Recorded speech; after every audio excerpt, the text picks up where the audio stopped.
பெருமக்களை நான் ஒன்று சொல்லட்டுமா? இந்த ஆன்மீகம் அப்படிங்கிறது மதம் கடந்தது. இது இது நிறைய பேர் சொல்றாங்க. எவன் ஒருவன் ஆன்மீகவாதியாக, உண்மையான ஆன்மீகவாதியாக இல்லையோ அவன் தான் மதத்தை பிடித்து கொண்டிருப்பான் என்பது என்னுடைய தனிப்பட்ட கருத்து.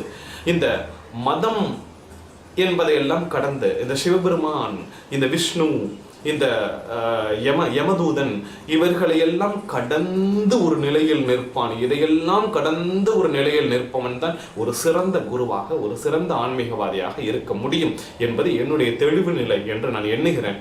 இந்த ஆன்மீக உலகம் அப்படின்னு சொல்லிட்டு பார்க்குறமே, அங்கெல்லாம் என்ன தெரியுமா இருக்குது? நீதான் இருக்கிறாய், உன்னுடைய ஆன்மா தான் இருக்கிறது, நம்முடைய ஆன்மா. இது நம்முடைய உன்னுடைய அதெல்லாம் கிடையாது.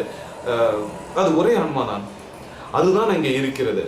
வேண்டுமென்றால் இப்படி இப்படி சொல்லலாம், வெவ்வேறு தலங்களில் சிறு சிறு கூறுகளாக இருக்கின்றன என்று வேண்டுமானால் சொல்லலாமே தவிர அது அனைத்தும் ஒன்றுதான், ஒரே துகள் தான் என்பது என்னுடைய தெளிவு. ஆன்மீகத்தில் என்னுடைய தெளிவு.